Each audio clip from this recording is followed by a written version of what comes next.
Dear students, today we are starting the topic next national parties. इस chapter में हम पढ़ेंगे कि नेशनल पार्टीज क्या होती हैं। ठीक है, democracies that follow a federal system. तो ऐसी डेमोक्रेसीज जो फेडरल सिस्टम फॉलो करती हैं ऑल ओवर द वर्ल्ड, पूरे वर्ल्ड में जिन डेमोक्रेसीज में फेडरल सिस्टम है, यानी कि एक यूनियन गवर्नमेंट के साथ साथ उनकी ब्रांचेज भी होती हैं, tend to have two kinds of political parties. उनमें दो तरह की पॉलिटिकल पार्टीज होती हैं। Parties that are present in only one of the federal units. तो ऐसी पार्टीज उनकी जो फेडरल यूनिट्स हैं, मतलब छोटे छोटे स्टेट हैं, उनमें से किसी एक में पार्टी जो प्रेजेंट होती है। And party that are present in several or all units of the federation. और ऐसी पार्टीज होती है जो एक या ज़्यादा फेडरेशन के यूनिट्स में फैली हुई हैं। सिंपली मीनिंग क्या होगा कि एक तो वो पार्टी जो केवल एक या दो स्टेट में है, या दूसरी पार्टी जो सेंट्रल में है और कई स्टेट में भी हों। This is the case in India as well. तो ये केस इंडिया में भी है। There are some country wide parties. कुछ पार्टीज कंट्री वाइज ऐसी होती हैं which are called national parties. Some country wise parties जिन्हें नेशनल पार्टीज कहा जाता है। These parties have their units in various states. तो इन पार्टीज की यूनिट्स बहुत सी स्टेट्स में होती हैं, बट बाई एंड लार्ज, लेकिन कहा जाए all these units follow the same policies. ये सभी यूनिट्स एक सेम पॉलिसीज को फॉलो करती हैं और प्रोग्राम्स को, and strategies that is decided at the national level. ठीक, अब देखते हैं पॉलिटिकल पार्टीज का रजिस्ट्रेशन कैसे होता है। Every party in the country has to register with the election commission. तो देश की हर एक पार्टी को इलेक्शन कमीशन के पास रजिस्टर करना पड़ता है। While the commission treats all parties equally. जबकि ये कमीशन सभी पार्टी से इक्वली ट्रीट करता है, यानी एक साथ इक्वल बिहेव करता है। It offers some special facilities to large and established parties. तो इलेक्शन कमीशन कुछ बड़ी और इस्टेब्लिश्ड पार्टीज़ के लिए स्पेशल फैसिलिटीज़ भी प्रोवाइड कराता है। These parties are given unique symbol. और इन पार्टीज को एक यूनिक सिंबल भी दिया जाता है। Only the official candidates of that party can use the election symbol.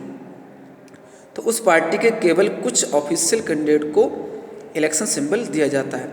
Party that get this privilege and some other special facilities are.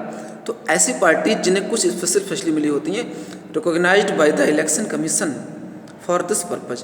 तो इस पर्पज के लिए उन्हें इलेक्शन कमीशन के द्वारा रिकॉग्नाइज किया जाता है। That is why these parties are called recognised political parties.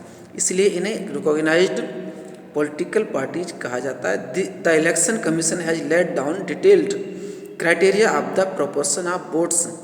तो इलेक्शन कमीशन ने वोट्स के प्रोपोर्शन का एक क्राइटेरिया बना रखा है। And seats that a party must get in order to be a recognised party. तो एक पार्टी को एक रिकॉग्नाइज्ड पार्टी बनाने के लिए जो क्राइटेरिया बना हुआ है उसको हम जान लेते हैं। A party that secures at least 6% of the total votes in an election to the legislative assembly. अगर इस पैराग्राफ को छोड़कर हम सिंपल वर्ड्स में समझें तो देखेंगे, अब कोई भी ऐसी पार्टी स्टेट पार्टी, ऐसी पार्टी जिसको एक स्टेट पार्टी कहा जाएगा, नेशनल पार्टी नहीं कहा जाएगा।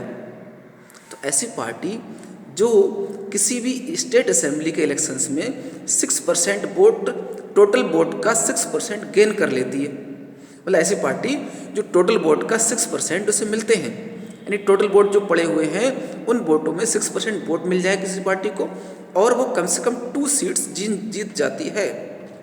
स्टेट असेंबली इलेक्शंस में कम से कम 2 सीट्स जीत जाए तो वो पार्टी कहलाएगी स्टेट पार्टी। कंडीशन दोनों फुलफिल करना जरूरी है। ठीक है, तो कोई भी नई पार्टी किसी ने बनाई और 6% वोट मिल जाते हैं उसे और 2 सीटें जीत जाती है तो वो पार्टी स्टेट पार्टी का दर्जा मिल जाता है, नेशनल पार्टी नहीं। अब नेशनल पार्टी के लिए कंडीशन क्या है वो जान लेते हैं। नेशनल पॉलिटिकल पार्टी बनने के लिए 6% वोट्स इन लोकसभा। अब लोकसभा इलेक्शन जो होता है सेंट्रल गवर्नमेंट द्वारा, पार्लियामेंट हाउस, दूसरा हाउस है जो पार्लियामेंट का, उसमें जिस पार्टी को 6% वोट मिल जाते हैं टोटल वोट का, या असेंबली इलेक्शंस इन 4 स्टेट्स, या कम से कम 4 स्टेट के असेंबली इलेक्शंस में 6% वोट मिल जाएं, और वो पार्टी 4 सीट्स जीत जाती है इन लोकसभा। तो ऐसी पार्टी लोकसभा में जो 4 सीट जीत जाए, ठीक, और 6% वोट मिले लोकसभा में, या 4 स्टेट असेंबलीज में मिल जाए, तो ऐसी पार्टी को नेशनल पार्टी का रिकॉग्निशन मिल जाता है। तो इससे आप समझ गए होंगे कौन सी पार्टी नेशनल है, कौन सी स्टेट पार्टी। तो नेक्स्ट वीडियो में हम जानेंगे अब 2018 के सर्वे के अकॉर्डिंग, इन द कंट्री 2018 के अकॉर्डिंग हम देखते हैं नेक्स्ट वीडियो में कि कौन कौन सी पार्टी नेशनल पार्टीज है हमारे देश की।